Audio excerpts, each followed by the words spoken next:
할렐루야. 죄송합니다. 조금 늦었습니다. 우리 당회가 좀 늦어져 가지고요. 죄송합니다.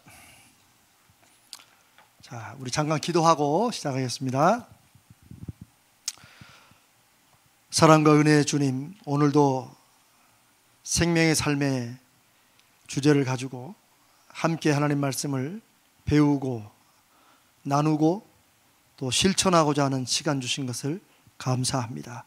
성령께서 이 시간 함께 하시며 우리가 듣고 배우는 말씀이 우리 머릿속 지식으로만 끝나지 않게 하시고 우리의 가슴을 울리게 하시고 그 말씀에 순종함으로 열매 맺어지는 귀한 시간으로 역사하여 주시옵소서. 우리 주님 거룩하신 예수님의 이름으로 간절히 기도드리옵나이다. 아멘. 자, 이제 오늘까지 지금 12주째 우리가 달려오고 있는데요. 미리 말씀드리면 오늘 6월 말까지 해서 전반부를 끝내고 7, 8월은 이제 다른 계획으로 좀 쉬고 생명의 삶이 없습니다. 그리고 우리는 9월 달부터 또 시작하게 됩니다. 아시겠죠? 예, 굉장히 아쉬워하는 표정이 보여서 기쁘기도 합니다. 자, 오늘은 성경에 대해서 성경이 우리가 뭐 다 알고는 있지만 성경은 성경에 대해서 뭐라고 말씀하시는지, 우리 믿음 생활에서 성경은 어떤 위치와 중요성을 가지고 있는지를 함께 말씀을 통해 살펴보겠습니다. 우리 함께 읽을 하나님 말씀은 에베소서 2장 아니구나. 죄송합니다.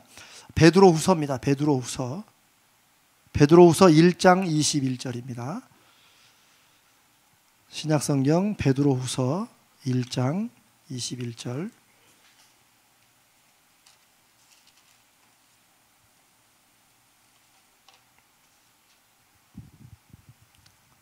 자,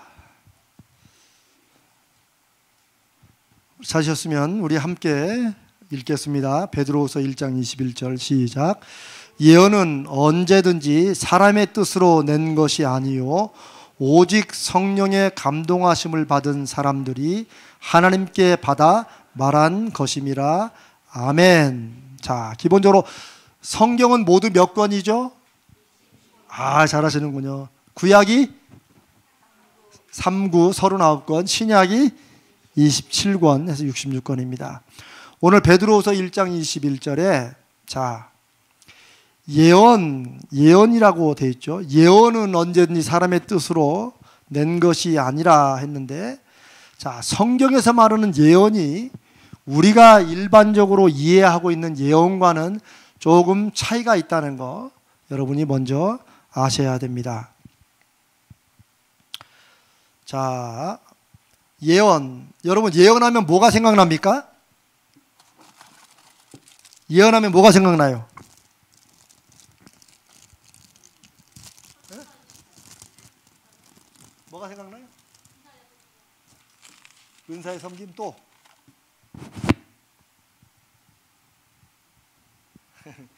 여러분들은 믿음이 좋아서 그래요. 어떤 분은 예언하면 점장이 생각난대요. 예언하면. 왜냐하면 제가 이 말씀을 드리면 이건 이제 우리 교재에 있는 건데, 예언하면 자꾸 우리 이제 교회에서도 자꾸 예언하면 마치 앞날을 이렇게 우리가 모르는 앞일을 미리 아는 이런 것을 자꾸 연상하게 됩니다.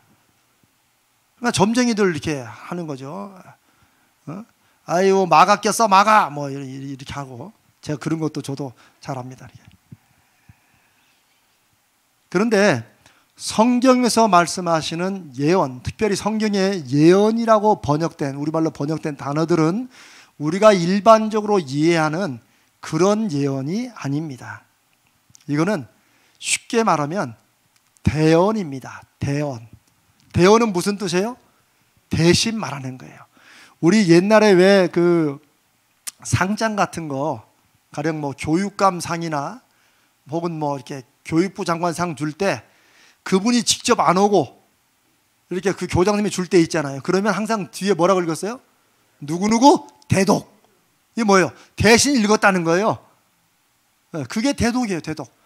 저는 어렸을 때 뭐 대독이 이게 무슨 말이에요? 그래서 저는 아예 그냥 모든 상은 다 대독으로 주는 줄 알았어요. 근데 그게 아니고 그분이 못 오니까 내가 대신 읽어서 그분이 주는 상을 내가 준다. 그런 말이죠. 대언이란 말도 그것입니다. 대언도 대신 말씀하는 거예요. 그러나 대신 말한다고 해서 자기가 말을 만들어 가지고 자기 뜻을 말하면 대언이 아니죠. 그렇죠? 특별히 이제 무슨 경축사 같은 거 할 때, 중요한 행사에 경축사를 할 때 가령 대통령이 참석을 못해서 국무총리가 이렇게 할 때 있죠. 그때 쓱 보고 자기 하고 싶은 말을 거기다 몇 줄 넣어가지고 하면 됩니까 안 됩니까? 네, 여러분 모르죠? 큰일 납니다. 그건 그대로 읽어야 돼요. 그대로. 왜?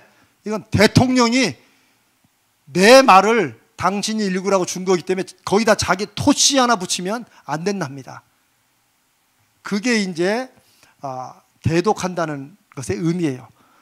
하물며 아니 사람이 뽑고 때로는 욕도 하고 무시도 하는 그래도 중요한 대통령의 말도 토시 하나 안 틀리게 그대로 정확히 하려고 그러는데 하물며 하나님의 말씀을 대언한다고 말할 때 그 중요성이나 그 조심스러운 것은 얼마나 더 크겠습니까?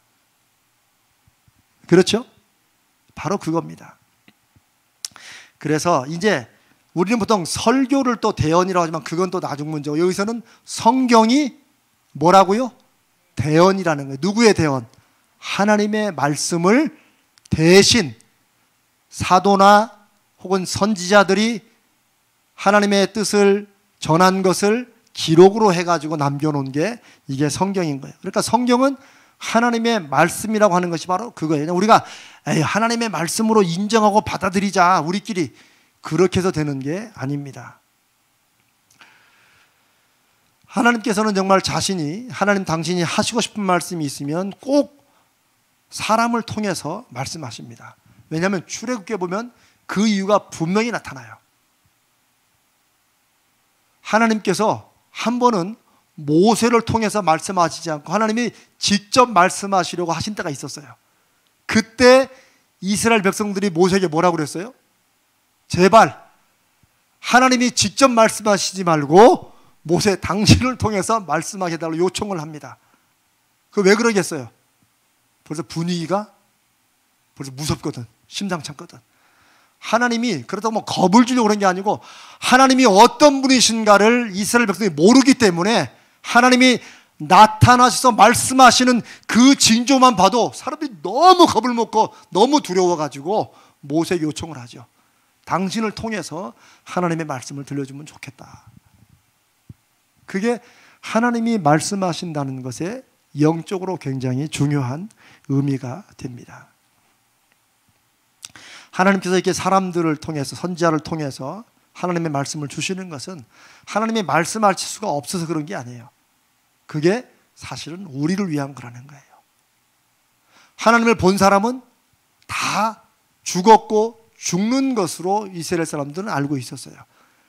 그래서 기드온이나 혹은 성경에서 하나님이나 하나님의 천사를 본 사람들은 다 슬퍼했어요. 그런 말씀 우리가 같이 좀 몇 번 나눈 적이 있죠. 왜 슬퍼했어요? 이제는 자기는 죽었다 이거야. 슬프다 슬프다. 내가 하나님을 뵀다. 그때 천사나 하나님께서 주신 말씀 뭐예요? 야 무슨 쓸데없는 소리 하고 있어. 걱정하지 마. 아닙니다. 그렇게 말하지 않았어요. 걱정하지 마라. 네가 죽지 않을 것이다. 왜요? 왜 그래요? 네가 죽을 수도 있고 죽어야 되는데 하나님이 특별히 이번에는 너를 살려주신다. 그런 의미입니다. 이게 그 차이를 알겠죠? 하나님의 나타나심을 가령 기도원도 그렇고 마노아도 그렇고 다 그랬어요. 하나님의 영이나 하나님이나 하나님의 천사를 본 사람들은 그 말씀을 다 듣고 기도원 같은 경우도 슬프도소이다. 이제 내가 여기서 죽는구나. 하나님을 내가 뵙구나 그랬어요. 그때 하나님의 천사가 또 어떤 성경에서는 하나님이 걱정하지 말라 죽지 않을 것이다. 그거 살려주신다는 거예요. 야 하나님 나타났다고 본다 다 죽는 게 아니야. 네 잘못 알았어. 절대 이런 뜻이 아닙니다. 그만큼 하나님이 사람을 통해 당신의 뜻을 대언하신다는 것은 결국 우리를 위하는 거예요.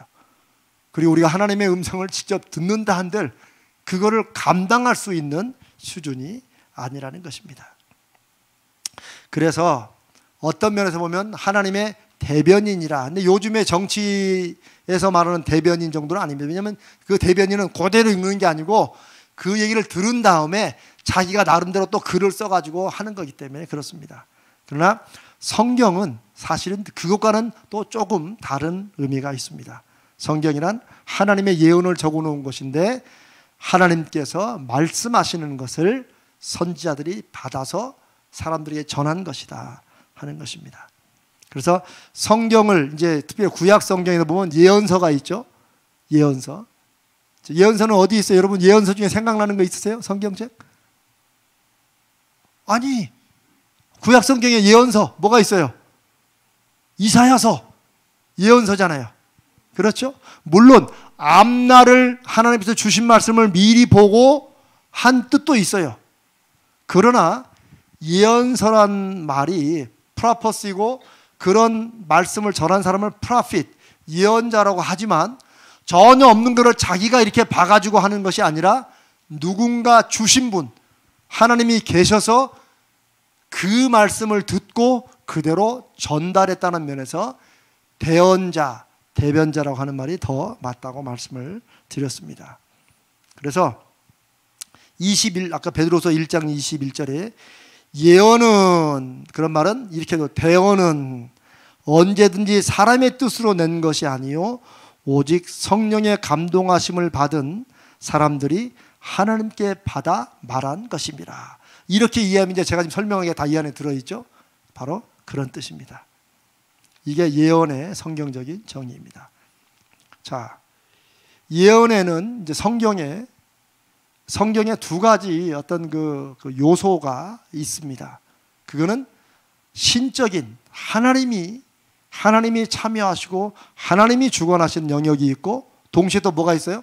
사람이 관여된 영역이 분명히 있습니다. 그래서 인간적인 요소와 신적인 요소가 있다는 거예요. 자, 성경의 내용은 누구의 것이에요? 누구에게 속해 있어요? 내용은 하나님께 속해 있고 그 전달은 누구의 영역에 속해 있어요? 사람에게 속해 있죠. 그래서 하나님 말씀에는 항상 신적인 요소와 다음에 인간적인 요소가 함께 가고 있다는 것을 여러분들 좀 머릿속에 두시면 좋겠습니다. 자, 이제 조금 또 전문적인 얘기를 좀 이제 하도록 하겠습니다. 이게 이제 기본적인 것이지만은요. 자, 그러면 아까 제가 대언이라고 해서 제가 대독이라는 말씀을 드리고 누구도 가감없이 그대로 윗사람의 혹은 그 말씀을 주신 분의 그 내용만 정확히 전달하는 것이라고 말씀을 드렸는데 그러면 성경도 그런 것이냐? 이제 이런 의문이 이제 생기는 거죠. 그러면 여기 있는 어떤 말씀 하나하나가 하나님께서 자, 이사야 준비됐나? 예, 받아 써라 해가지고 쭉 불러준 대로 이사야가 쭉 받아 썼느냐? 그럴 것 같습니까? 아닌 것 같습니까? 예. 여러분들은 수준이 높으십니다. 제가 아까 대독이라는 차원은 마치 하나님께서 예언자들이나 하나님의 말씀을 전하는 사람들을 마치 그 타이프라이터 있죠? 타이핑하는 기계, 그것처럼 그냥 입 다물고 받았어 이렇게 하시는다는 뜻은 아닙니다. 오히려 제가 아까 대독이라는 걸로 강조한 것은 사람이 자기의 욕심이나 자기의 의도를 인위적으로 넣을 수 있다 없다? 넣을 수 없다는 거예요. 그것은 그렇다고 해서 이제 지금부터 설명할 야고보서와 바울이 쓴 가령 고린도 전후서나 로마서나 이런 차이를 좀 아세요? 좀 이제 문학 공부나 이런 이제 국문학이나 이런 거 공부하신 분은 문체가 좀 다르다는 거 알죠? 쉽게 말하면 이겁니다. 여러분이 쓰는 여러분 자녀에게 편지를 쓴다고 할 때 엄마가 쓴 편지하고 아빠가 쓴 편지하고 주제는 똑같이 내가 너희를 얼마나 사랑하는지 니들이 알았으면 좋겠다라는 주제지만 그 문체나 표현 방법도 똑같을까요? 다를까요? 좀 다르겠죠? 왜 달라요? 사람이 다르니까 다르죠. 그렇죠. 바로 이제 이런 차이가 성경에도 있다는 것을 우리가 그것을 알아야 됩니다.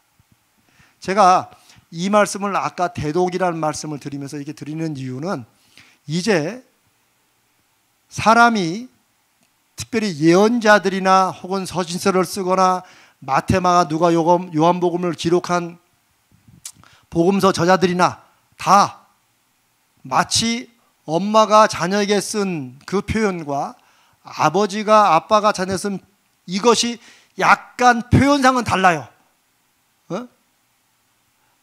모르겠습니다. 어떤 아버지는 얘야 나그 위에 지는구나 뭐 이렇게 쓸 수도 있겠지만 보통은 딱딱 할 말만을 하고 나간다 그러면 엄마는 조금 더 마음을 좀 이렇게 생각하고 이렇게 가는 차이가 있다 그러면 성경도 야고보서와 예를 들어서 다음에 바울서신의 한 부분, 바울서신의 내용 이런 것들이 분명히 다르다는 거예요. 문체를 좀만 봐도 야고보서는 읽어보면 굉장히 좀 강하다는 느낌을 받을 수 있어요.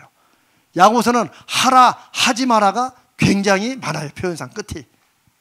그러나 사도 바울은 굉장히 어떨 때는 또 부드러워요. 이렇게 내가 너희를 생각하는데 이런 말씀이 많아요. 그거 왜 그래요? 아니 똑같은 한 하나님이 주신 것인데 왜 달라요? 그 말씀을 받아서 전달하는 쓰는 사람들이 다르기 때문이다. 이렇게 말하면 목사님 아까는 대독이라고 해서 그냥 그대로 말한 걸 그대로 했다면서요. 아니에요.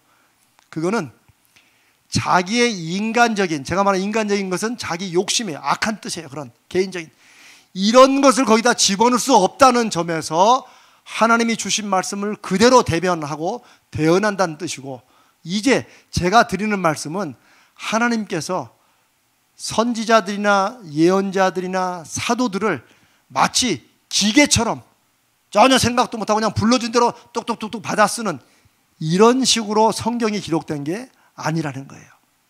그래서 여기에 성경, 성령의 영감설, 모든 성경은 하나님의 감동으로 된 것이라고 말할 때 그 감동이란 말이 사실은 우리가 말하는 영감을 받았다, 인스피레이션을 받았다, 이런 것과 연결된 거예요.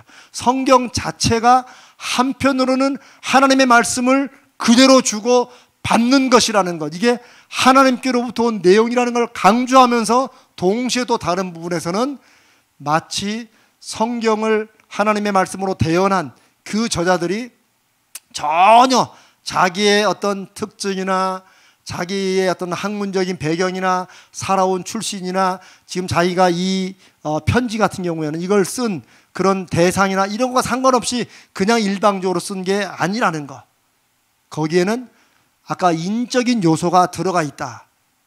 그러나 염려하지 않아도 되는 것은 사도 바울도 자신의 마음속에 감동이 오는 대로 썼지만 야고보서도 자기가 받은 감동대로 어떤 교인들에게 흩어져 있는 성도들에게 강하게, 그 야고보서는 강했죠. 막 이 혀의 뿌리가 막 지옥까지 연결되어 있다, 이런 말이 있어요. 그러니까 사실 야고보서를 그냥 부드럽게 읽으면 진짜 그 말씀을 그대로 읽으면 정말 말 한마디도 함부로 못하게 돼 있어요. 그렇게 강한 메시지예요. 그런데 그런 차이를 누가 사용하신다? 하나님이 사용하신다는 거예요. 그건 야고보가 한번 겁을 세게 주려고 인간적으로 이렇게 하는 게 아니라는 거. 적어도 성경에 있어서만큼은 우리가 그런 걱정은 안 해도 된다. 왜? 사람이 자기의 글 쓰는 스타일이나 아까 말한 여러 가지 배경이나 이런 걸 가지고 충분히 자기를 성령께서 활용하시도록 썼지만 거기에 소위 말하는 아주 인간적인 어떤 죄라든가 욕심이라든가 이렇게 들어가 가지고 야고보서가 당시에 거기 성도 누구를 향해서 공격하려고 썼다, 이런 식으로 여러분들이 염려할 이유는 있다 없다? 없다는 것입니다. 없다는 것입니다. 그래서 이런 걸 이해하시면 여러분이 이제 성경을 읽을 때 제가 앞뒤 내가 읽는 구절에 가령 내게 능력 주시는 자 안에서 내가 모든 것을 할 수 있다는 빌립보 4장 13절 말씀 우리가 잘 아는 말씀이잖아요. 그래서 이렇게 요 구절만 따가지고 막 현판도 만들고 막 그렇잖아요.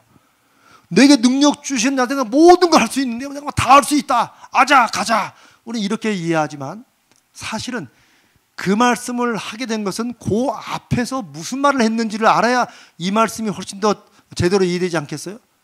그렇죠? 여러분 누가 편지를 쓰는데 가령 이제 어떤 사랑에 빠진 여자분이 사랑의 대상인 남자한테 편지를 쓰는 거예요. 근데 그 중간에 나는 당신이 너무 미워요. 이제는 당신을 안 봤으면 좋겠어요.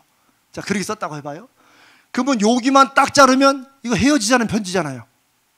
그런데 그게 아니고 그 위에 보니까 구절들이 얼마나 당신을 사랑하고 보고 싶은데 왜 이렇게 나만 보면은 차갑게 대하고 딴 여자한테는 잘해주느냐 막 이런 걸 쭉 서 있어. 내가 당신 생각 때문에 가슴이 미어지고 내가 막 눈에 진물이 다 난다. 그러는 중에 이제는 당신이 미워요. 다시는 안 보고 싶어요. 좋아한다는 의미, 안 좋아한다는 의미예요. 아, 내 표현을 잘 안 했나? 그 사모님 고개 잘잘 흔들지 말아요. 앞으로. 나는 최대한 이 표현을 했는데. 하여튼 뭐 제가 표현력은 좀 떨어졌어도 내가 너무나 사랑하고 너무 보고 싶다는 것을 반어적으로 강조하기 위해서 이제는 당신을 안 보고 싶다. 내 사랑을 안 받아주고 내 마음을 모를 바에 차라리 안 만나는 게 좋지 않냐. 이런 편지 쓴 사람은 대부분 나는 당신 못 만나면 죽는다. 그런 뜻이에요. 그것도 못 읽으면 사랑받을 자격이 없다. 성경의 문맥을 앞, 뒤에 흐름을 잘 봐야 된다고 하는 것은 그거는 어느 글이나 우리가 당연히 생각하고 고려해야 되는 기본적인 요소예요. 왜? 이게 글로 표현된 것이기 때문에 그래요. 우리가 말을 해도 그렇죠. 우리가 흔히 쓰는 말 중에 한국말은 여러분 다 아시죠? 한국말은 끝까지 들어봐야 한다. 근데 그 말이 맞아요. 영어는 문법 자체가 미리 할 말을 해놓고 I love you 그 다음에 뒤에 붙여요. Because you love me 뭐 이렇게 해서 뒤에다 막 붙여가요. 얼마든지 붙일 수 있어요. 그래서 제가 이제 영어 정말 이 말 제가 우리 청년들 중에 영어 때문에 고민하는 사람들은 제가 한번 영어 클래스 해볼까 하는 저는 별별 생각이 다 많아요. 이거는 영어하고 한국말하고 이게 완전히 문체 자체가 달라요. 영어는 뒤로 붙여가는 거야. 근데 한국말은 뒤로 붙일 수가 없어. 그래서 영어하고 한국말하고 이 번역할 때 보면 미리 한국말은 앞에서 저 뒤에 거를 다 들어야 이 앞에 게 돼요. 이렇게. 그런 게 있어요.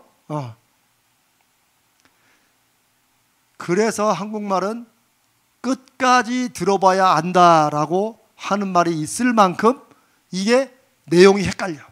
그런데 우리가 한국말도 쭉 듣고 아냐 저 그때 뭐가 될지 몰라 해서 듣는데 하물며 하나님 말씀을 읽는데 내가 그냥 눈에 딱 띄고 좋아하는 그 구절만 쭉 뽑아가지고 이게 이런 뜻이구나 라고 하면 어떻게 되겠어요? 완전히 오해로 빠지고 삼천포로 빠지는 거죠. 이걸 제일 잘하는 게 누구예요? 이단이라는 애. 이단들이 그걸 제일 잘해요. 이 사람들은 앞뒤 문맥이나 내용 상관없어요. 자기들 눈에 띄는 단어들 쭉 뽑아가지고 신천지가 모략전도를 많이 하죠. 모략전도.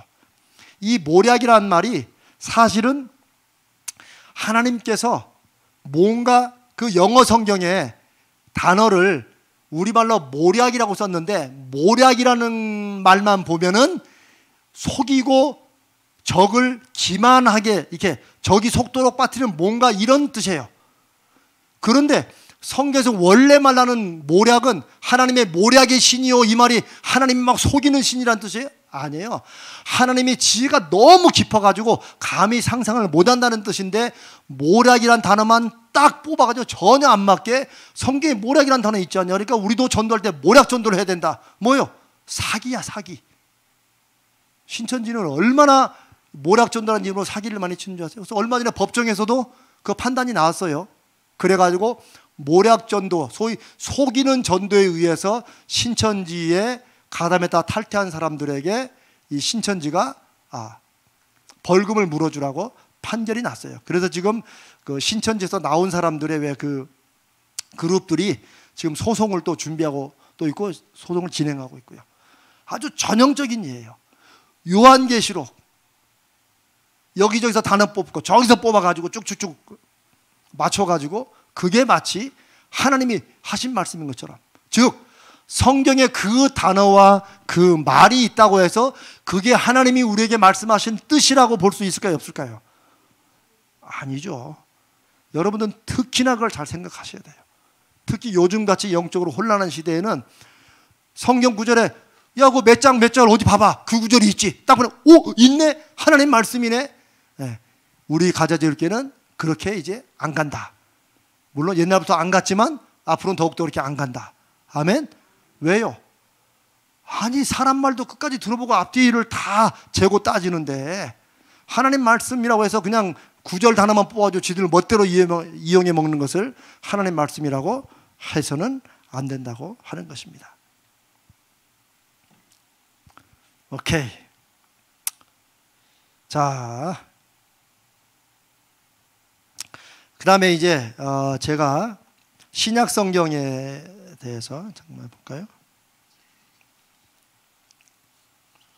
자, 여기 보십시다. 성경에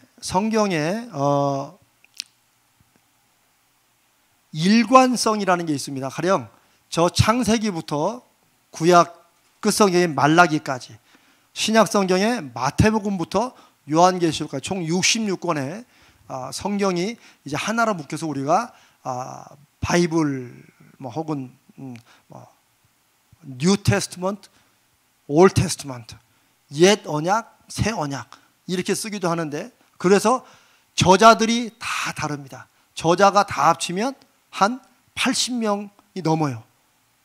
그럼 여러분들이 목사님 성경은 66권인데 어떻게 80명이 넘어요? 왜 그럴까요? 시편에는 저자가 무진장 많아요. 그건 몰랐죠? 시편에는 150편까지인데 저자들이 엄청 많아요. 그렇게 다 하면 제가 알기로 아마 기억에 80명에서 90명 정도가 전체 이 성경의 이제 저자로, 어떤 대언자로 정확히 말하면 그렇게 볼 수 있습니다. 그러니까 각 시편의 각 어떤 그 챕터들도, 각 장들도 서로 느낌이 다를 수 있죠. 그리고 당연히 역사서나 이런 한 부분하고 요즘 이제 수요 때 그 공부하시죠? 이게 느낌이 다를 수 있어요. 근데 이런 말 하면 여러분들이 난 느낌 하나도 안 다르던데? 솔직히 그렇죠? 저도 옛날에 이제 그 대학 때 이런 말 들었을 때는 난 전혀 느낌이 안 다르던데? 왜냐하면 우리는 다 이걸 하나님의 말씀이라고 벌써 마음을 이미 먹고 그렇게 들어가기 때문에 이 가령 야고보서하고 베드로전서, 베드로후서 혹은 로마서 이런 것이 어떻게 차이 나는지 그런 걸 감히 생각도 못해. 그냥 한 구절 한 구절 읽는 게 그게 하나님의 말씀을 읽었기 때문에 그래요. 그러나 이제 이런 시간을 통해서 이게 각 저자마다 아까 말씀드렸지 저자마다 직업도 또 다 달라요. 거기 목동도 있고 또 왕도 있고, 왕은 누가 있어요? 다윗 왕도 있고 솔로몬도 있고, 그렇죠? 그 다음에 농사꾼도 있어요. 농사꾼도. 저 선지서들 중에는 아모스 같은 경우에 양도 치고 농사도 했어요. 네. 또 여러분 생각할 때 제일 정말 어떻게 저런 양반이 또 어떻게 또 선지자나 예언자나 이런 걸 했나 하는 분이 누가 있어요? 저는 그 중에 제일 특이한 인물 중에 한 사람이 요나서예요. 요나. 요나는 처음부터 끝까지 계속 반발하다가 막판에도 요나가 하나님 말씀을 듣고 깨달았는지 모르게 그냥 딱 이렇게 하나님이 질문하시는 거 끝나요. 요나가 그 질문 듣고 주여 잘못했습니다. 이것도 없어. 요나서 제일 끝은 네가 박너쿨 하나도 그렇게 아깝게 생각하는데 저 니느웨 성에는 수십만의 나를 바라보는 이런 성들인데 내가 그들을 사랑하는 것이 가지 아니하냐. 그러고 끝나. 왜? 요나가 니느웨 성에서 전도하는 걸 엄청 싫어했거든. 왜냐하면 니누에는 이스라엘의 당시 적이었어요, 적. 그러니까 거기 내가 왜 뭐 요즘 말하면 북한 선교라고 그럴까요? 내가 왜 거기를 왜 갑니까? 끝까지 안 가려고 도망치려고 도망치다가 해가지고 니누에 갔는데 그것도 억지로 한번 씩 돌듯이 그냥 들람 듣고 말람 말고 씩 갔는데 하나님께서 그렇게 전하는 메시지도 역사하셔가지고 니누의 성이 온통 다 회개를 하게 됐어요. 그런데 요나는 딱 산이 올라가가지고 하나님이 니네 성을 이제 멸망시키나 안 시키나 보자라고 이렇게 보고 있는, 참 어떻게 보면 야 선지자가 이래도 되나 할 만큼. 근데 중요한 건 하나님이 그런 사람도 쓰신다는 거예요. 이게 제가 이제 7월 달부터는 이제 오늘로 해서 이제 비전을 다 끝나고 7월 달부터는 성경 인물들을 이제 한 사람씩 살펴보려고 그래요. 그래서 사실 평범함에서 위대함으로, 요게 이제 제가 7월, 8월 달 여러분과 나눌 이제 설교의 큰 주제입니다. 평범함에서 위대함으로. 그래서 제가 성경 인물 뭐 바울, 모세, 아브라함 쭉 이제 한 주에 한 분씩 이렇게 그분들 전체 삶을 통해 하나님이 어떻게 일하셨는지를 나누게 될 거예요. 근데 우리 성경 인물하면 막 위대하고 대단한 분으로 생각하지만 사실 물론 뭐 저보다는 훨씬 위대하지만 우리가 생각하는 그렇게 그만함 없이 이런 분은 아무도 없어요. 아무도 없어요. 다 흠도 많고 약점도 많고. 그래서 우리도 하나님께서 평범하고 보잘것없지만 우리가 하나님 앞에 쓰임받고자 우리를 드리고 순종할 때 하나님이 우리를 어떻게 쓰시는가를 성경 인물들을 통해서 볼 수 있어요. 그런데 그런 인물보다 훨씬 빠진 사람이 요나예요. 그런데 하나님은 그런 사람을 통해서도 하나님은 당신의 뜻을 이루어 가신다. 왜? 요나가 결국은 순종했잖아요. 그러니까 제가 순종이란 말을 참 제가 어떻게 보면 정말 제 가슴에 아주 중요한 어떤 그 신앙과 제 목회의 원칙으로 삼는 게, 요나 순종했습니까? 안 했습니까? 우리 이장로님 살짝 고개를. 근데 저는 요나도 순종했어요. 그 순종이 순할 순자에다 따를 종자 순하게 따르진 않았지만 이를 악물면서 끌려는 갔어. 이렇게 하나님과 전하긴 전했어. 근데 하나님이 역사하신다 안 하신다? 때로는 하신다는 거예요. 어떨 때는 우리가 우리의 순종을 에이 내가 마음도 이렇게 할 바에 내 차례 안 한다 라고 말하고 그게 멋있어 보이지만 하나님께서는 그거보다는 억지로 끌려오더라도 그냥 자리라도 앉아있는 게 때로는 은혜가 된다는 것을 제가 요나서를 통해서도 제가 참 깨닫게 되었어요. 제가 전에 한번 그런 말씀 드렸죠. 제가 이민교회 할 때 성도들 중에 주일날 그나마 100여 명 정도밖에 안 되는데 오시면 꼭 조는 분이 있어. 찬송하고 광고할 때는 안 줘라. 참 특이해요. 광고가 재밌는 것도 아니고 그때는 반짝반짝 뜨는데 성경 딱 읽고 설교 시작하면 맞습니다. 주여 할렐루야. 어김없이 줘라. 야 정말 한 주도 안 빼놓고. 그리고 제가 처음에는 그런 마음이 들었어요. 아니 저분 저렇게 피곤하시면 저게 무슨 예배나 내 졸다가. 그리고 또 이제 설교 딱 끝나고 주인은 축복합니다 그러면 그걸 기도하잖아요. 어느새 때 생글생글 언제 잤냐는 듯이.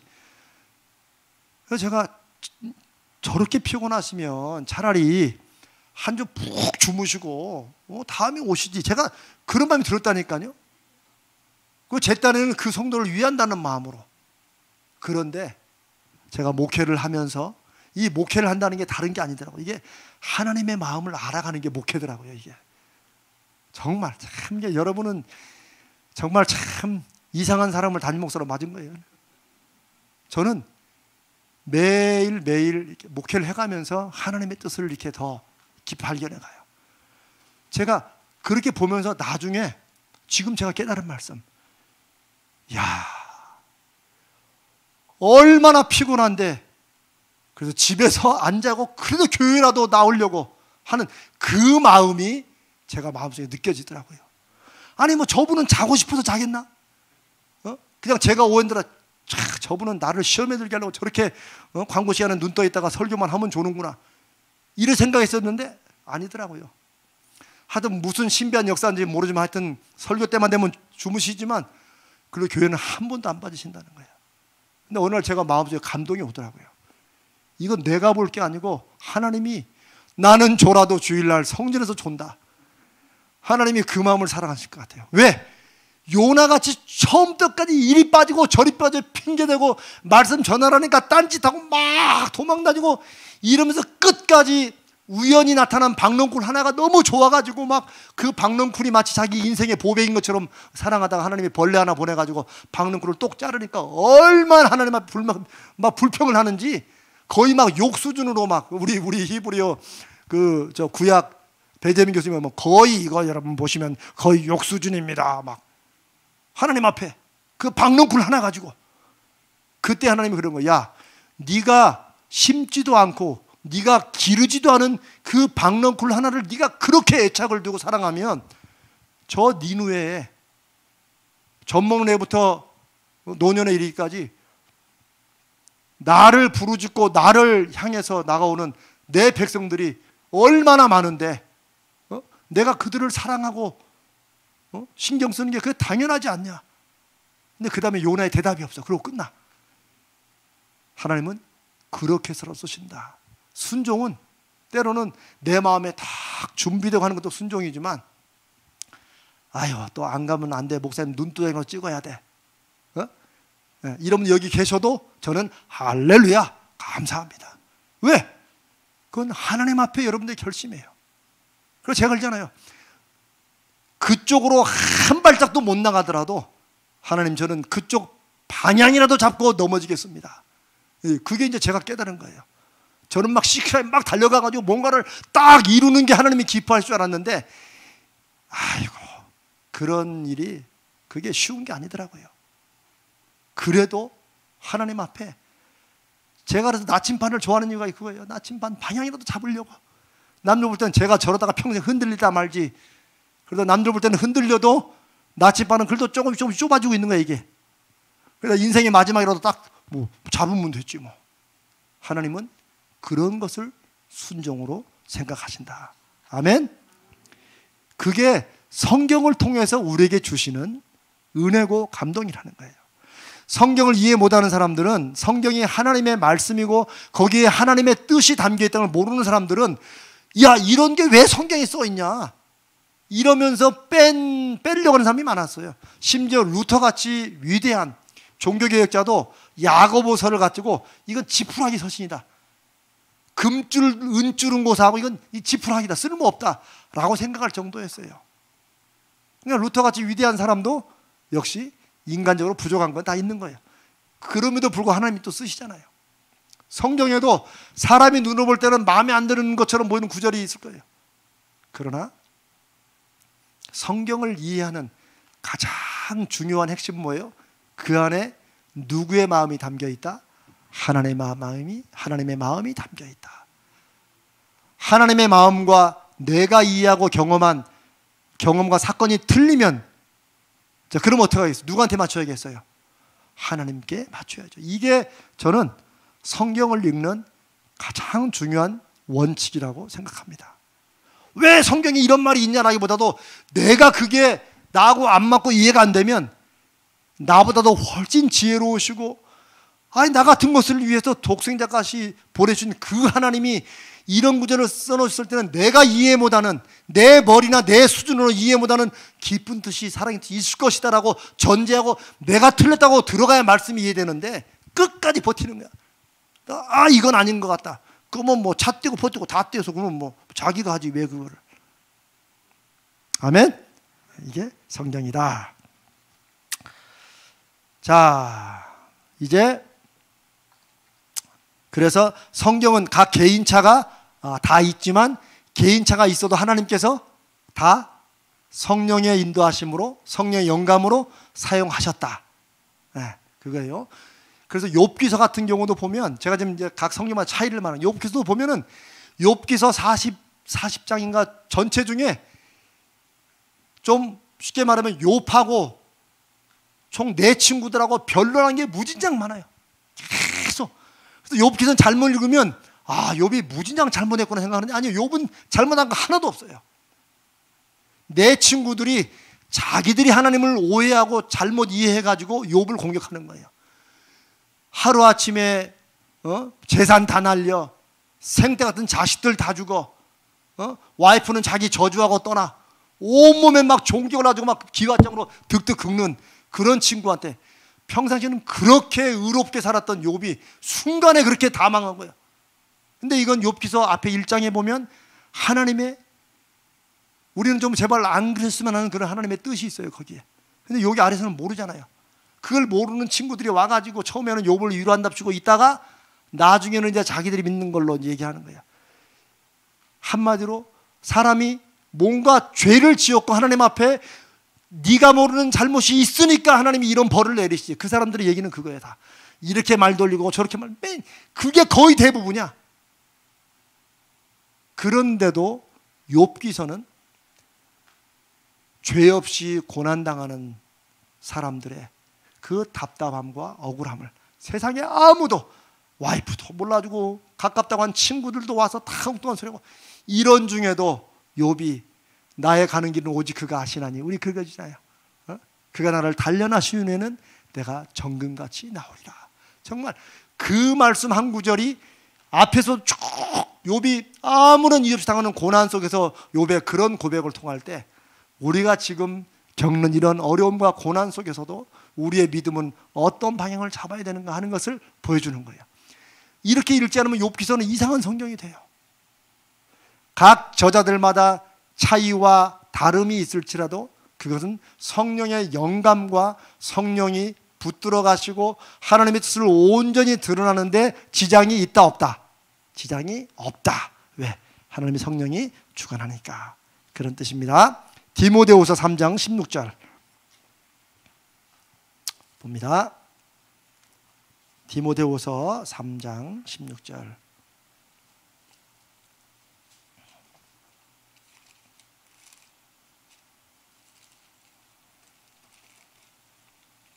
오케이.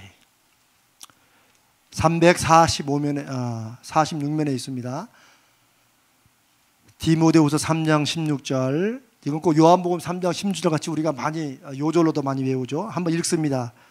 시작. 모든 성경은 하나님의 감동으로 된 것으로 교훈과 책망과 바르게 함과 의로 교육하기에 유익하니. 자, 이 디모데후서는 누가 쓴 거예요? 디모데가 쓴 거 아닙니다. 바울이. 누구에게 쓴 거예요? 디모데에게. 바울과 디모데의 관계는 뭐예요? 아버지와 아들. 네, 맞아요. 영적인 아빠. 우리 손입사님이 양님 술이. 네, 맞아요. 바울은 평생 독신으로 살았어요. 그런데 전도 중에 디모데라는 청년을 만나고 이 디모데를 자기의 양아들처럼 영적인 아들로 삼아서 디모데를 가르쳐주고 인도해주고, 그리고 본인이 세운 교회를 디모데에게 맡기고. 그래서 우리 이제 바울이 쓴 서신 중에 여러 이제 대상들이, 성경 인물들이 있지만 어쩌면 디모데가 요즘에 목회는 어떻게, 교회는 어떻게 섬겨야 되는가에 대한 아주 중요한 하나의 모범처럼 읽혀지고 또 이해되는 게 바로 이 디모데 전후서.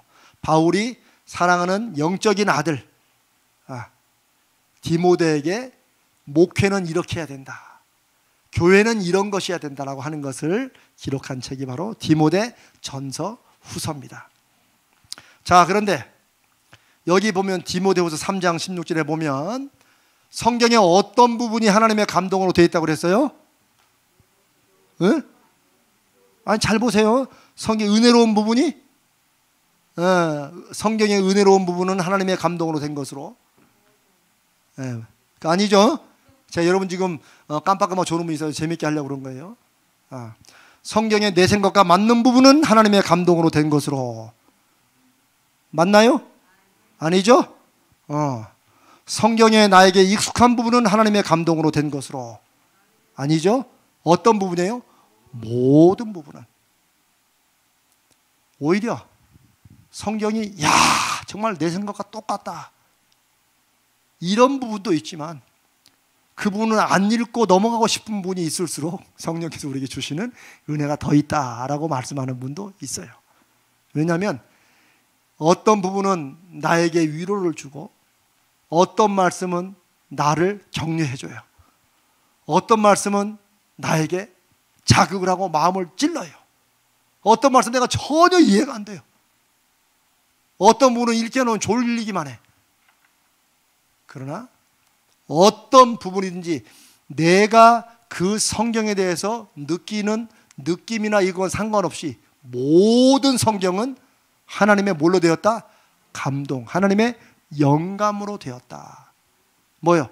성령께서 바울을 통해서 바울이 디모데에게 꼭 줘야 될 교회의 원칙과 중요한 것들을 쓰고자 할 때 성령께서 지혜로 역사하셔가지고 바울이 갖고 있는 학식과 경험과 믿음을 활용해서 결국은 누가 하고 싶은 말을 성령이 하시고 싶은 말씀을 바울을 통해서 디모데에게 쓰도록 했다. 이게 바로 성령의 영감설이에요. 성경은 그런 식으로 성령의 영감을 받았다. 여러분 위대한 문학가들도 영감이 없이는 문학 작품을 완성하지 못한다고 그러잖아요. 그렇죠? 하물며 성경이야 더욱더 그렇죠. 그래서 뭐 제가 아까도 말씀드렸지만 이 성경을 가지고 성경을 어떻게 이해할 것이냐에 따라서 인류 역사가 많이 어려워지기도 하고 또 힘들어지기도 했어요. 예를 들어서 히틀러 나치 치하에서는 많은 신학자들이 히틀러의 사상, 즉 독일 인종 에이리언이라고 그러죠. 아리안 계통의 독일 인종이 얼마나 하나님의 축복과 하나님의 특별하신 능력을 받은 우수한 인종인지, 이게 성경에 그런 말씀이 있다는 거예요. 그게 하나님의 뜻이라는 거예요. 그에 반해서 저 유대인들은 처음에 히틀러의 출발은 그거예요. 유대인들은 그 예수를 죽이지 않았냐. 그래서 저 신앙적으로 말하는 것 같지만 아니에요. 그 유대인들은 얼마나 하나님의 버림받고 그리고 돈에만 집착하고 얼마나 인종적으로 바닥에 있는 인종인지가 성경에 있다고 해서 히틀러가 그걸 주장할 때 많은 목사들과 당시에 수없이 많은 신학자들이 히틀러를 지지하고 성경에 그런 말씀이 있다고 그렇게 인정했어요. 그래서 독일 교회가 2차 세계대전 때는 하나님의 말씀을 가지고 하나님의 뜻을 가장 저버린 그런 암울하고 치욕의 역사가 있는 거예요. 우리가 지난번에 왜 함께 불렀던 그 찬송이 있죠? 우리 장로님들이 한번 특송하실 때 그 찬송이 어떻게 시작되죠? 그 선한 능력 우리를 감사, 그 노래 있죠? 그게 바로 디트리 본 회퍼라는 성경신학자요 윤리학자요 목회자가 목사님이 쓴 건데, 이분은 모든 사람들이 다 히틀러를 성경적으로 뒷받침하고 그게 하나님의 뜻이라고 할 때 이 보네퍼 목사님과 함께하는 몇몇 사람들은 하나님의 뜻을 정면으로 반박하는 그건 사악한 것이고, 이 보네퍼의 글에 보면 누군가 시장에서 마켓플레이스에서 어떤 미추가 자동차를 몰고 막 지나감으로써 많은 사람들을 죽이고 있다고 하자. 그러면 이때 우리가 그리스도인으로 해야 될 일은 무엇인가? 나는 빨리 저 자동차에 뛰어들어서 그 미추의 운전사를 끌어내리는 것이 나는 하나님이 나에게 맡기신 사명이라고 믿는다.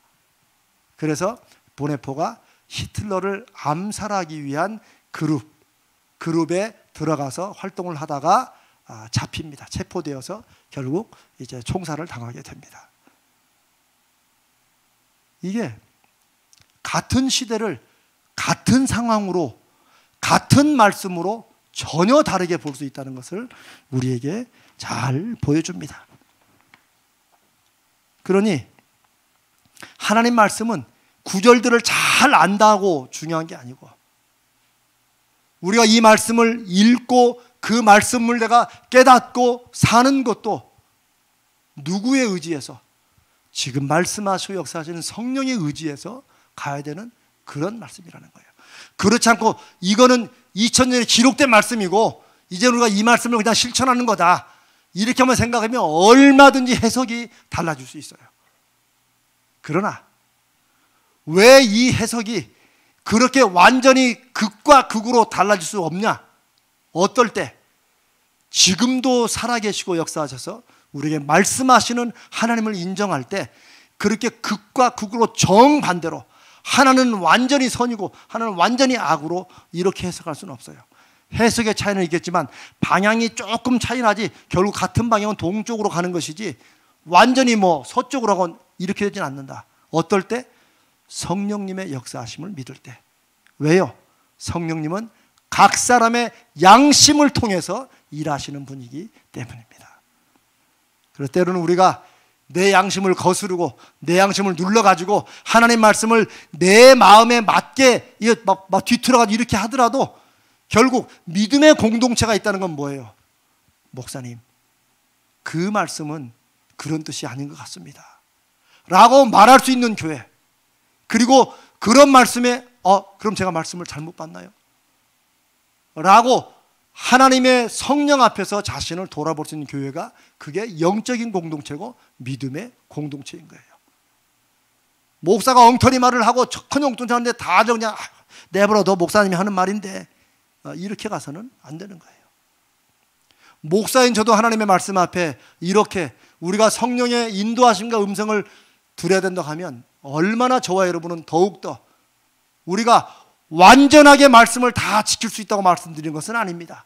그러나 흔들리더라도 방향은 제대로 잡고 우리 모두의 양심상 어떤 것이 더 옳은 것인지, 초대교회에 베드로와 야고보 사도가 말했듯이 그 기세등등에 죽이려고 하는 사람들 앞에서 내가 하나님의 말씀을 듣는 것이 옳은지 너희들의 말을 듣는 것이 옳은가 니들이 판단해라 라고 하는 그런 당당함이 나오는 거예요.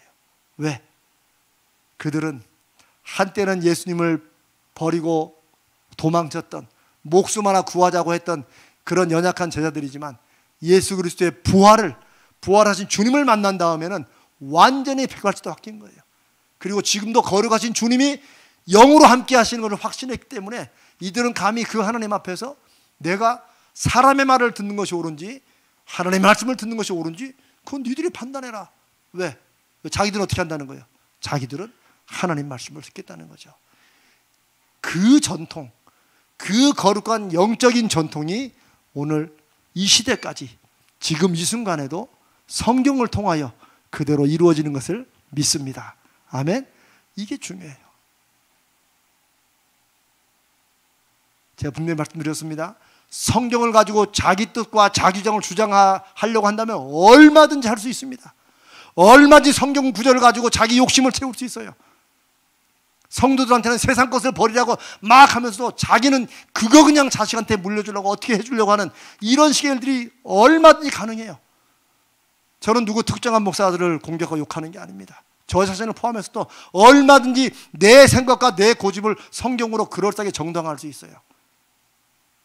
그러나 그런 것을 제지하고 그런 것이 틀렸다고 말할 수 있는 그런 공동체, 그런 교회가 성령의 인도하심과 성령의 임재가 있는 교회고, 하나님은 그런 교회를 통해서 세상의 모든 교회가 다 썩어가더라도 하나님은 그런 교회를 통해서 교회의 순수성과 영적으로 일하시는 하나님의 손길을 나타내 보이는 줄로 믿습니다.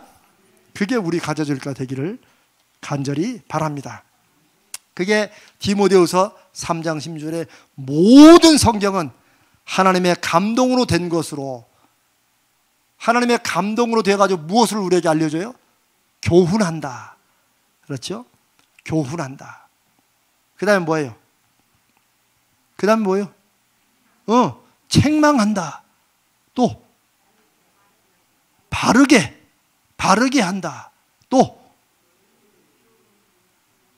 의로 교육한다. 쉽게 말하면 하나님이 성경을 네 가지로 네 가지의 유익을 위해서 활용하세요. 첫 번째는 가르친다는 거예요. 가르친다. 교훈한다는 것은 가르쳐 준다는 거예요. 뭘 가르쳐? 하나님의 뜻을 가르치고 하나님이 무엇을 원하는지 가르친다는 거예요. 두 번째, 책망은 뭐예요? 책망. 아까 양심에 어긋나는 그런 환경을 정반대로 히틀러 나치처럼 그렇게 그렇게 갔을 때도 그건 아니다라고 책망하는 것이 성경의 용도예요. 성경이 그걸 위해서 존재하는 거예요. 그 다음에 바르게 한 거 뭐예요? 바로 잡아준 거예요. 책망만 하는 게 아니고 고쳐주는 거예요. 그 다음에 또 뭐예요? 의로 교육한다는 것은 훈련시킨다. 훈련. 디스플린 한다. 그래서 여기서 디사이플, 제자라는 말이 여기서 나온 거예요. 제자는 다른 말이 아니에요. 자기의 옛 습관과 옛 사람을 죽이고 자꾸 훈련하고 훈련하면서 그리스도에 점점점 더 가까이 가는 것, 그런 사람들을 디사이플, 제자라고 부르고, 이 사람들이 자기의 옛사람을 죽여서 자꾸 뭔가를 반복하는 그런 영적인 행위를 디스플린한다. 뭐예요? 훈련한다는 거. 훈련한다. 경건의 연습을 한다라고도 성경에 나와 있는 거예요. 그게 성경의 네 가지 구체적인 용도입니다. 우리의 지적인 것을 고쳐주고, 구체적인 생활에 관한 모든 것을 올바르게 잡아주고, 또 잘못된 것을 고쳐주고, 이 성경이 무엇에 관해서? 하나님의 뜻과 하나님의 역사하심에 관해서. 근데 저는 이 성경을 통해서 요즘에 가장 유명하고 알려져 있다는 경영학이나 혹은 자기개발 이런 쪽에 이미 성경에 그런 원리와 원칙과 말씀이 있다는 것을 제가 미국에서 경제문화를 공부하면서 제가 너무나도 깜짝 놀라게 깨닫고 공부를 했어요. 그래서 뭐 제가 이제 좀 잘난 척을 하면 이 목사들 중에, 목회하는 일반 목사들 중에 경제문화와 경영학 쪽으로 박사학위를 해서 목회를 하는 사람은 아마 거의 없을 겁니다. 자, 잘난 척 끝나고 이제 넘어갑니다.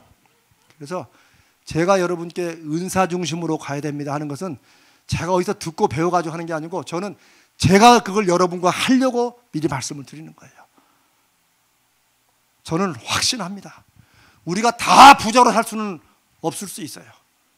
부자의 개념이 뭔지는 모르지만, 그러나 적어도 우리 믿음의 공동체가 성령의 은혜 가운데 정말 하나 되고 하나님의 나타나심을 사모하고 그대로 해나간다면, 적어도 우리 교회에 속하 있는 이런 교회들 중에 기본적으로 굶고 산다든지 기본적으로 쓸 것이 없어서 어려워지는 이런 일은 저는 분명히 없을 거라고 말씀을 드립니다. 그거는 제가 확신하는 것입니다. 이제는 곧 보시게 될 겁니다. 그렇다고 여러분들한테 좀 많이 헌금을 해라, 이런 뜻이 아닙니다. 성령의 감동하심으로 어떻게 하나님이 이 세상을 주관하시고 이끌어 가시는지를, 그걸 우리가 누리고 보여줄 수 있는, 보여줘야 되는 사람은 바로 저와 여러분입니다. 그래서 하나님 보시기에는 교회가 아무리 세상이나 교회나 다 똑같다고 손가락질해도 제가 그것 때문에 열은 좀 받지만 그냥 가만히 있는 겁니다. 제가 여기서 제가 큰 소리 내야 누가 까딱이나 하겠습니까? 그냥 여러분들이나 이렇게 같이 저하고 함께 이 말씀을 나누는 거죠. 그래서 저는 오늘 함께 나눈 말씀을 통해서는 그런 정말 강한 확신과 또 그런 하나님에 대한 간절함이 있습니다. 하나님, 한 사람을 빨리 세워주십시오. 우리 중에 쉽게 말하면 영적인 박세리를 세워주시고, 영적인 로저 바니스를 세워주셔가지고, 이게 되는구나, 이게 믿음으로 사도 되는구나, 이렇게 해서 함께 같이 나가는 이런 일이 저는 우리 교회에서 제가 해야 될 일이고 하나님이 맡겨주신 사명이라고 믿습니다. 이 모든 것을 가능케 하는 것은 하나님의 말씀이 단지 2000년에 기록된 말씀으로 끝나는 것이 아니라 이 말씀을 통하여 하나님이 지금도 우리에게 말씀하신다. 우리가 나중에 이제 성령에 관해서 이제 7, 8월 쉬고 9월 달에 배우겠지만, 이게 왜 성경이 이 기록된 말씀으로 있는 성경에 성령이 역사하시는 게 왜 중요하냐? 우리가 여전히 죄 중에 있기 때문에 그렇습니다.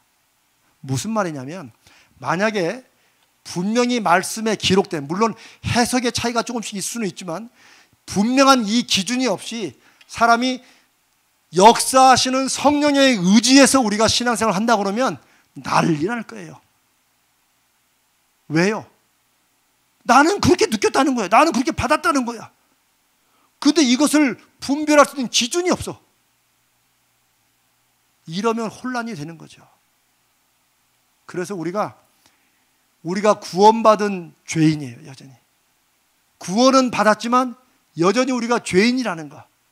그거는 추상적인 의미의 죄인이 아니라 이 목사도 얼마든지 여기서 말은 그렇게 거룩하게 그럴싸하지만 저도 저 나름대로 못된 짓도 많이 하고 못된 생각도 많이 해요. 이럴 때마다 또 나를 또 죽이고 옛사람과 옛습관을 벗어버리려고 애를 쓰는 것이 이게 믿음의 경건의 연습이에요. 여러분들도 마찬가지로 해야 돼요. 그런데 이런 일들이 계속 있으면서 이렇게 해나가면서 하나님께서 우리 가운데 일하시고 역사하는 모습들이 자꾸 보이게 되어 있는 거예요. 아멘. 그래야지 저는 우리 가자제일교회가 저는 제가 무슨 막 신령한 은사를 막 충만히 받고 이런 사람이 아니라고 제가 여러분께 말씀드리지만 그러나 제가 또 웬만한 목사들보다도 제가 그런 게 떨어지는 저는 저 기도원에서 이렇게 목소리 이상하게 깔고 저는 그런 사람들하고 제가 비교되는 건 싫습니다. 그러나 저는 분명히 말할 수 있어요. 세상에 프린스턴에서 박사학위 받은 가장 어떻게 보면 우리 보수 쪽에서는 조금 좀 자유주의라고 그래요. 그쪽 프린스턴을. 야, 거기서 박사까지 하고 경제문화 박사한 사람이 저 친구는 왜 또 무슨 뭐 기도회 한다고 저 난리냐?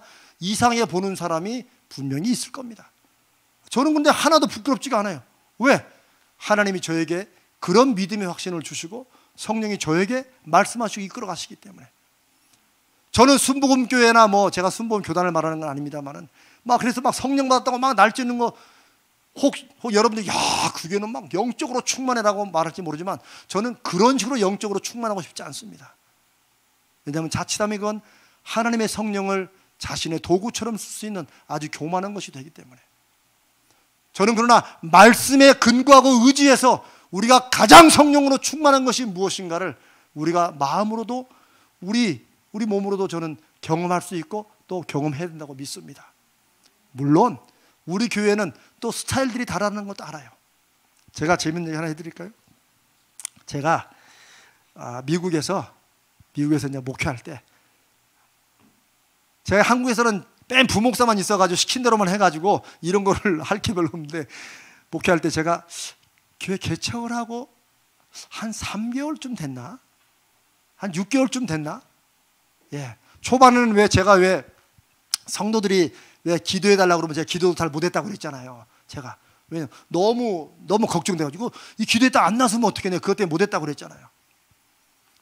그런데 이제 그걸 제가 어느 날 깨닫고 벗어났어요. 이제 이게 교만이구나. 이게 내가 기도해서 쫙 나와야 되는데 안 나오면 이걸 생각하는 게 교만이구나 생각하고 이제 그때부터 제가 이렇게 해서 이제 제가 하나님 앞에 은혜도 받고 제가 이제 뭐 통성 기도도 뭐 전에는 잘 안 했지만 하고 막 이제 제 안에 그런 충만함이 있어요. 그런데 어느 날 교회를 다른 교회 다니는 분인가 이런 분이 이제 어떻게 전도해가지고 우리 교회 왔다고 그러더니 한번 새벽 기도에 한번 왔었어요. 근데 우리가 이제 새벽이 똑같아요. 우리 지금 하는 거하고 이제 말씀 전하고 제가 이제 우리 기도 좀 간단히 해주고 주여 뭐 역사해 주옵소서 뭐 때로는 뭐 이렇게 해서 제가 우리 2번 저도 속으로 이거 3번도 한번 해야 되나 뭐 이런 생각이 솔직히 들 때도 있어요. 근데 2번 3번은 중요한 게 아니죠. 그래서 제가 이제 주여 하고 이제 같이 우리 합심으로 또 통성을 기도할 때도 있어요. 그래서 그냥 평상시 하는 대로 했는데 나중에 장로님한테 막 전화가 왔어요. 그 아침에 이 장로님이 새벽 기도 안 나오는 분이야. 자기는 피곤하다고. 그런데 다른 교회 다니던 분이 이제 우리 교회 이렇게 한번 왔는가 봐요. 이렇게. 근데 이 장로님과 친한 분이야. 근데 이분이 새벽 기도 와서 보고 우리가 이제 통성 기도 하는 걸 듣고 아니 대체 그 주님의 교회는 우리 교회가 그 장로님한테 전화해가지고 야 이러면 되면 안 되니까 어이 무슨 장로 아니 주님이 지금 어떻게 되려고 지금 그렇게 돼가는 거야. 이 장로님이 놀래가지고 왜냐니까 세상에 무슨 교회를 그 무슨 뭐 오순절로 하는 왜 이렇게 막 큰 소리로 통성 기도하고 그래. 그거 대체 어떻게 하려고 그래. 그러니까 이 장로님은 또 저한테 뭐라냐면 목사님, 제가 새벽 기도를 아무리 바빠서 안 나간다고 그런 식으로 하시면 어떡합니까? 저는요, 여러분, 제가 이런 얘기 하면 많아요. 저는 그때, 저는 한국에서 부목사 경험도 없이 여기서 이제 신대원 졸업하고 공부하다가 이제 석사과정으로 THN 가서 박사과정 하고 그러면서 제가 목회를 해가지고, 저는 맞아, 그분들 볼 때는 전혀 목회를 모르는 거지. 그냥 전도사만 하고, 제가 또 총신대학원 다닐 때 저는 지휘를 했었어요. 살짝 안 믿으시는 표정이 있긴 하지만, 아니, 저는 지휘를 했다니까요. 여러분, 작은 교회가 아니에요. 제가 지난번에 고신축 교단에서 제일 큰 교회에서, 제가 경양교회라고 말하면 안 되지만, 제가 그 교회, 제가 우리 소위 대예배 그 3부 성가대 이제 지휘를 했어요. 제가 그건 나중에 또 간증으로 드릴게요. 그래가지고 그러기도 가가지고 저도 늘 마음에 내가 너무 모르는 게 아닌가, 늘 이제 그런 것이 있는 사람인데, 그 장로님이 막 아침에 대바람에 전화해가지고 막 대체 교회를 어떻게 입고 가냐고. 그래서 제가 하여튼 알았다고 하여튼 뭔지 모르지만 죄송하다고 해놓고 가만히 생각해보니까 이거 대체 뭐 어떡하라는 거냐. 하여튼 제가 이 말씀을 왜 드리냐면, 나중엔 제가 다 해서 다 풀었습니다만, 참 어떨 때는 제가 지금 돌아보면 그때 그건 인간적으로 풀 게 아니라는 생각도 좀 들어요. 지금 와서 하는 말, 저는 그때 장로님 한 분하고 그때 이제 집사님들 몇 분하고 요렇게 해서 당회도 아니고 이렇게 해서 했는데, 참 저는 참 보면 사람이 참 못나게 생겼는가 봐요. 한 번은 장로님이 오셔가지고, 목사님, 이제 당회장을 차라리 장로가 하는 게 나을 것 같다고, 그래서 다음 달부터는 제가 하겠다고 그렇게 말씀하시길래, 저도 정말 그때 제 아내하고 정말 기도 참 많이 했어요. 저는 당회장이 중요하다고 생각을 한 적은 한 번도 없고 그냥 하자고 해서 하는 건데, 제가 마음에 그릇이 하려다가 왠지 느낌에 조금 이거는 아닌 것 같아서, 그럼 장로님, 제가 그러면 저는 그 상관없는데 한번 제가 기도해보고 제가 그렇게 하겠다고, 또 말이 또 그렇게 나왔어요. 제가 그래가지고 제가 이제 한 2주 정도 기도했나? 네. 기도했는데 그 장로님이 오늘 오더니, 목사님, 아무리 생각해도 당회장은 목사님 하는 게 좋을 것 같습니다. 그래서 그러시자고. 제가요, 여러분, 거짓말 하는 것 같죠? 저는 이런 거 가지고 거짓말 안 합니다. 저는 참 목회 계시하면서 참 별별 일을 다 겪었어요. 그래서 제가 지금 돌아보면 어떨 때는, 여러분, 제가 볼 때는 참 많이 사람 부딪히게 생겼죠. 저 양반 성깔 보통이 아닐 거다, 좀 그렇게 보일지도 하나요? 저는요, 손이랑 그럴 때 이해하는 게 아니에요. 큰일 나. 처음 봤을 때 하여튼 무서운 사람이야. 저는요, 생각보다요 잘 맞춥니다. 저는 포기도 잘합니다. 제가 막 고집 부른 것 같지만 나중에 결국은 그냥 기도하다 보면 제 안에서, 재명아, 놔라. 저는 그런 음성을 참 많이 들었어요. 때로는요, 하나님 앞에 제가 막 그런 기도할 때, 하나님, 왜 자꾸 나만 자꾸 노라고 하십니까? 아무리 제가 하나님이 불러주시냐, 내가 목사 하고 싶어서 하나님께 나를 뽑아주시라고 내가 그렇게 해서 목사가 됐다고 그랬잖아요. 내가 그래서 늘 하나님 앞에 그런 게 있어요. 어떤 사람은 저는 그런 목사님이 늘 부러웠어요. 아버지, 내가 목사 안 한다고 그렇게 도망다니는데 하나님이 그렇게 이것 막으시고 저것 막으시고 이렇게 해서 목사를 시키시고 왜 안 들어주십니까? 저도 이민교회에서 또 이제 부흥회 같은 거 할 때 이제 주변에 유명하다는 목사님 불러서 했는데, 그런 말 때 보면 나는 교회들한테 미안해 죽겠어. 저러다 어찌다 저런 양반들이, 저 착한 양반들이 그냥 목사가 되겠다고, 되고 싶다고, 한 번만 살려주시라고 해서 목사가 된 나한테 왔나. 근데 저는 이제 지금은 이제 그런 마음이 없지만은, 전에는 좀 뭐라고 그러죠? 왜 자기에 대한 자부심 없는 거? 왜 제가 다른 거는 저도 아주 똑소한다. 이제 나중에 제 친구들 총신대 교수를 한번 부를 때 한번 말 들어보세요. 그 친구들은 저를 아주 고약한 놈으로 알아요. 이재명 전사 그때 방방 날랐어. 제가 오죽하면 그 매점에, 우리 신대원 매점에, 오늘 마지막 날이니까 다 잊어버리시겠지 매점에 왜 신대원의 매점 있잖아요. 거기서 이제 책도 팔고 라면도 팔고 이런 분이 있어요.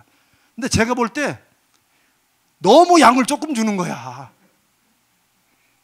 참 지금 보면 저도 참 부끄러워요. 근데 우리 그때 전사들은 다 가난했거든요, 다. 근데 이거 한 그릇 먹어야 이게 배가 안 차는 거야.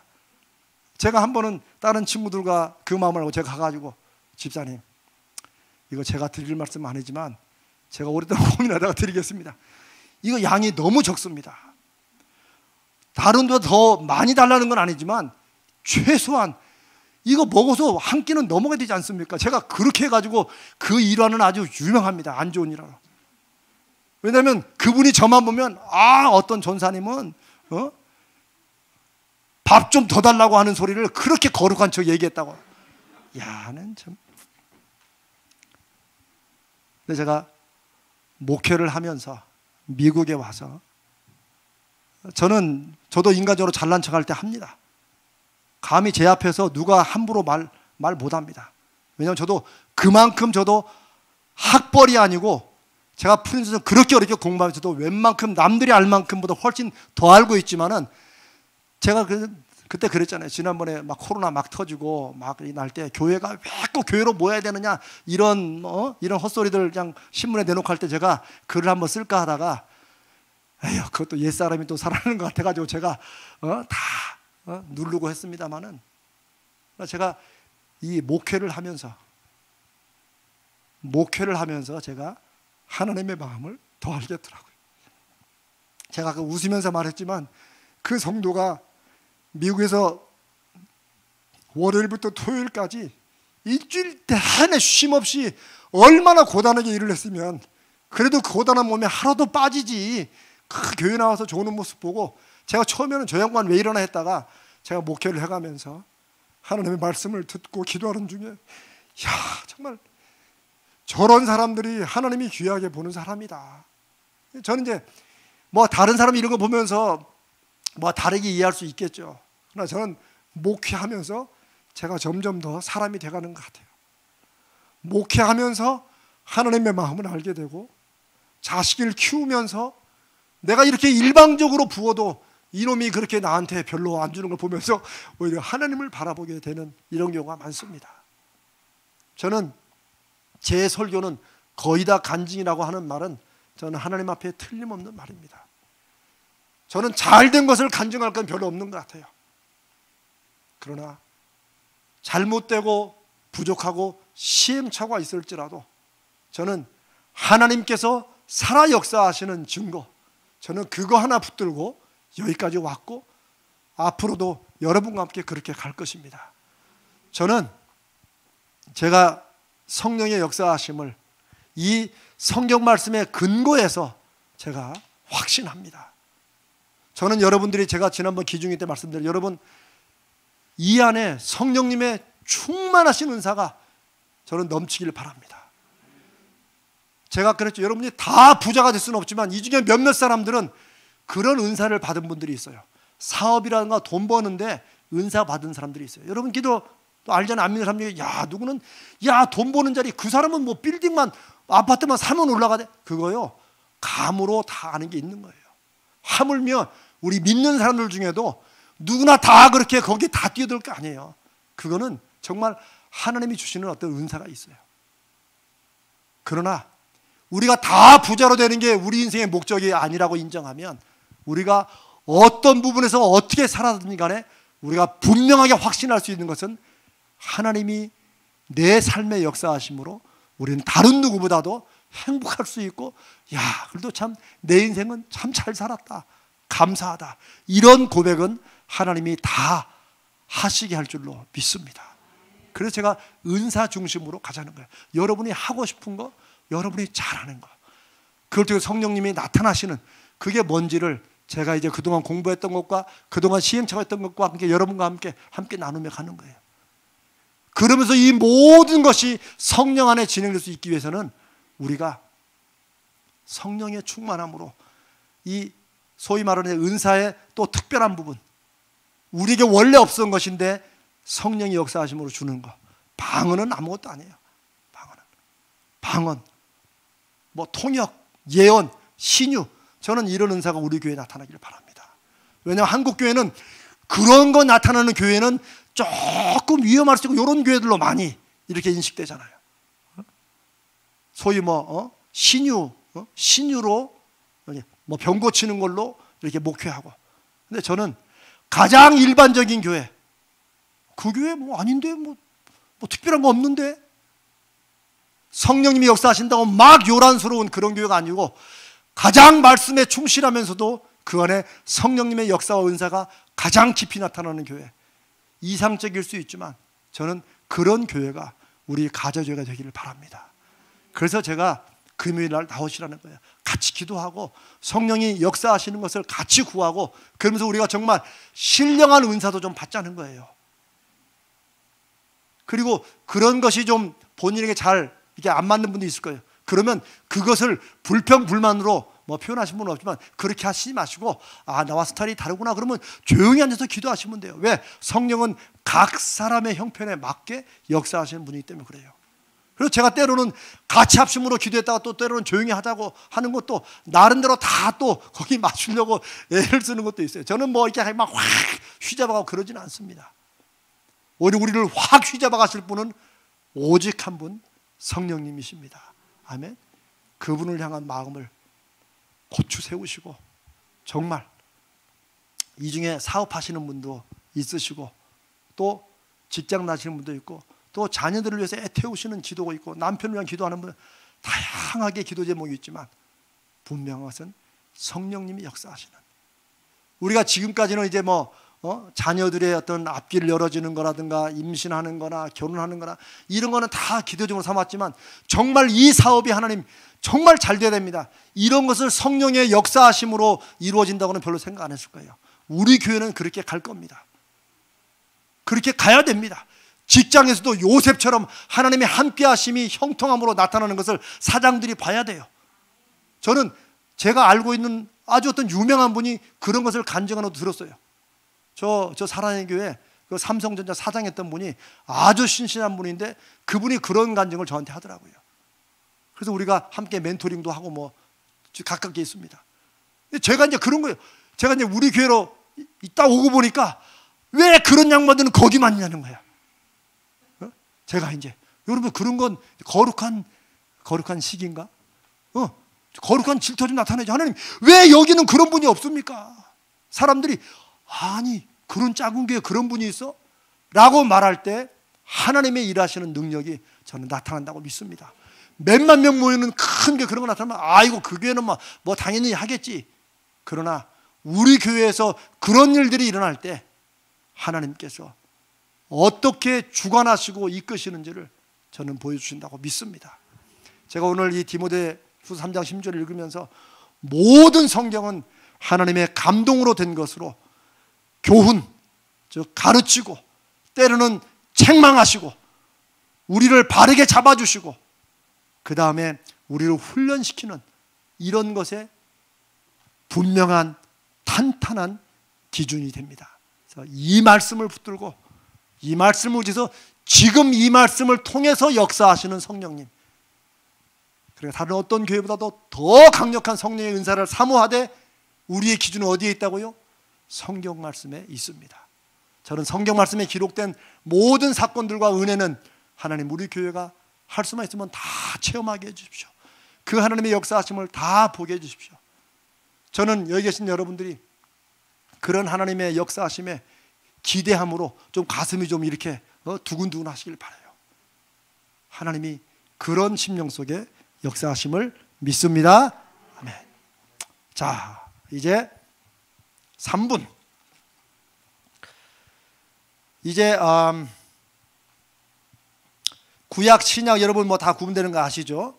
그래서 성경의 완성 시기만 보면 구약은 주전 400년경에, 즉 말라기서가 구약성의 제일 마지막 성경인데 이게 BC 400년경쯤에 말라기 선지가 쓴 그 글이 이제 그 책이 완성이 됐어요.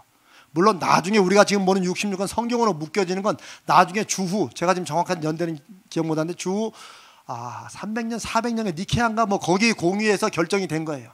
그런데 그 결정이 중요한 게 아니고 이미 그 이전에 하나님이 역사하시고 성령의 감동으로 된 성경들은 이미 교인들에 의해서 읽혀졌다는 거예요. 어떻게 알고?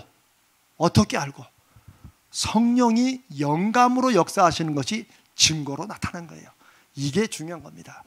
이게 성경을 거기 공유에 뭐 각 교회 대표들이 모여가지고 자 야고보서 넣을까요 뺄까요? 자 손 들어요. 이렇게 했다고 생각할 수가 없어요. 그렇게 하지 않았습니다. 오히려 굳이 말하지 않더라도 각 교회들마다 계속 그 말씀을 읽을 때 성령이 역사하시고 일하시고 교훈하시고 책망하시고 바르게 잡아주시고 하는 이런 역사가 일어난 성경들은 이미 알고 있었어요. 지금 캐톨릭은 위경, 외경을 다 인정하지만 우리는 그걸 인정하지 않습니다.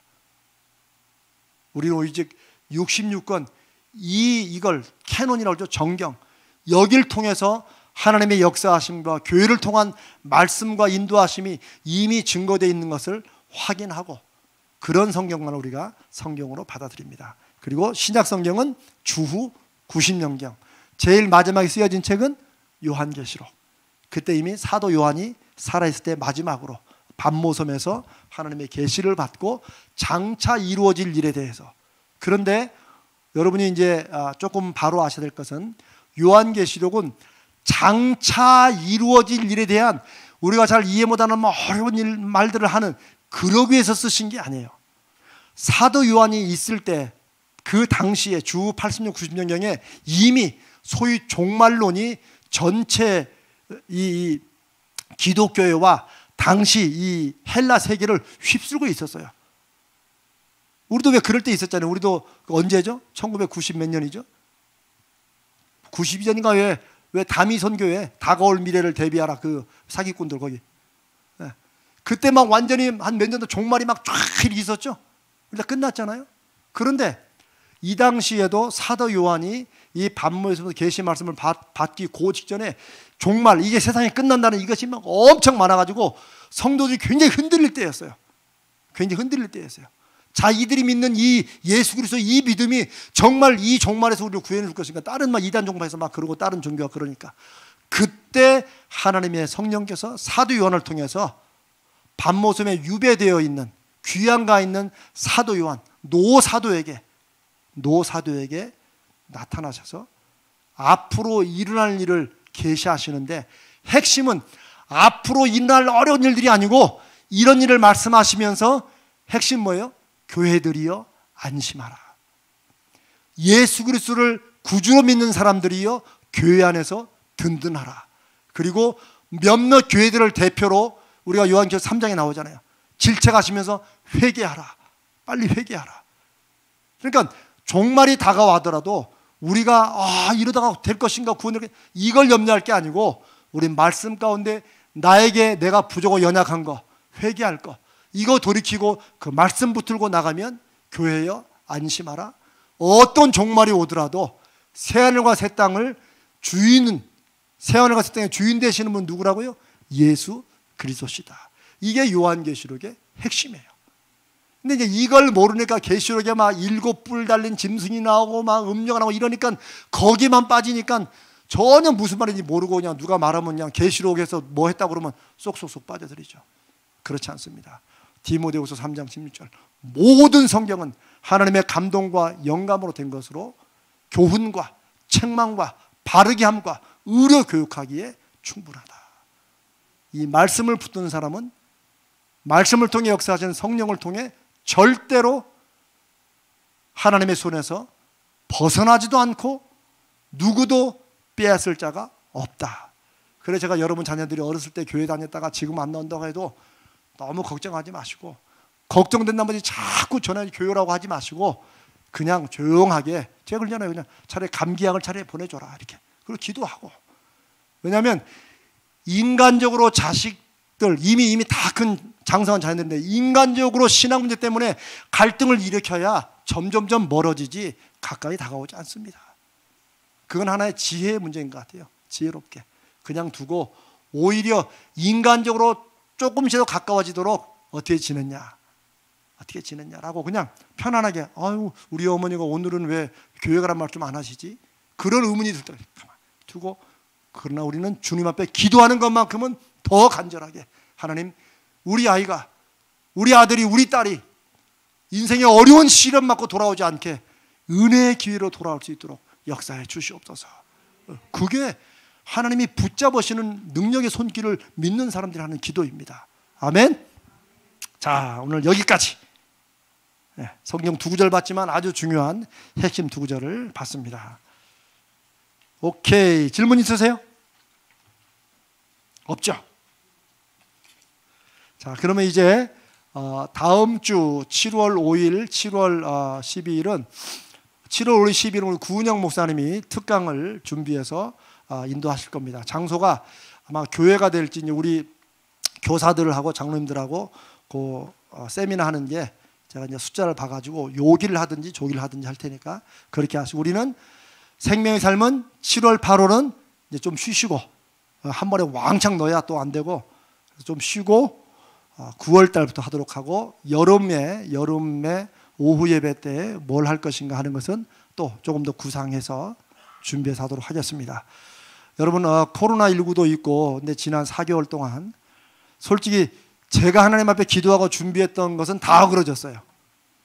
정말로. 제가 신청도 받는다고 그랬죠? 출석도 매긴다고 그랬는데 이미 다.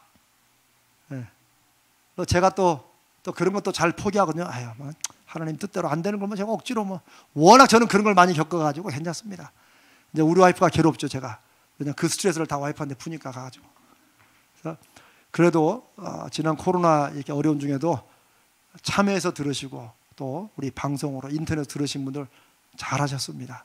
수고하시고 9월 달부터는 이제 여전히 코로나가 혹시라도 저는 빨리 끝나기를 바라지만 진행되더라도 이제 그때는 조금 더 이제 다음에 듣고 또 들을 수는 없으니까 조금 출석도 좀 잘 체크하고 좀 이런 지혜롭게 좀 해서 더 좀 의미 있고 또 정말 은혜 충만한 그런 성경 공부가 되도록 준비하도록 하겠습니다. 자, 기도하고 마치겠습니다.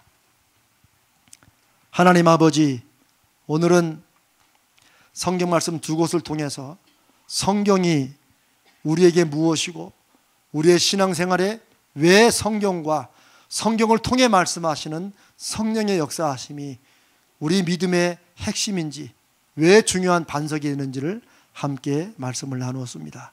주님, 늘 기도드리는 대로 이 말씀이 우리 귀에만 머물다 떠나지 않게 해주시고, 주님, 한 말씀이라도 우리의 믿음을 새롭게 하고 우리의 믿음을 세우고 믿음을 통한 능력이 나타나는 거룩한 영적인 도구가 되도록 인도하여 주시옵소서. 정말 성령의 나타나심이, 거룩하신 사용하심이 우리 사랑하는 모든 하나님의 성도들, 모든 하나님의 종들의 삶 가운데 이들이 하는 모든 일에 주님 나타나 주시고 열매 맺어 주시옵소서. 우리 주님 거룩하신 예수님의 이름으로 간절히 기도드리옵나이다. 아멘. 여러분 감사합니다. 지난 12주 동안 수고 많으셨습니다.